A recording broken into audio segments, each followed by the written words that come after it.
baru lulus seleksi PE3, kerja dengan kerajaan sebagai ASN. Kamu ceraikan isteri dan 2 anak kamu pulangkan ke rumah orang tuanya. Jadi suami apa kamu ini? Ya, saya pun tak faham lah kan.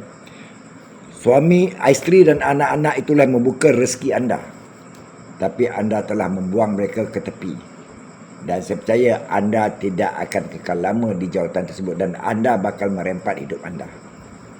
Kerana anda menongkah arus dan membuang rezeki yang ada di depan mata. Itulah keadaannya. Saya menonton pun saya sedih. Anak masih kecil, isterinya cantik, tapi diceraikan kerana berharap jawatan yang ada boleh menggoda wanita-wanita yang lain. Azab ni orang. Saya pun tak tahulah. Dan doa orang ramai, kamu akan hancur. Ya. Doa orang terinyaya akan dimakbulkan oleh Allah Subhanahu Wa Taala. Pada pasangannya bersabarlah.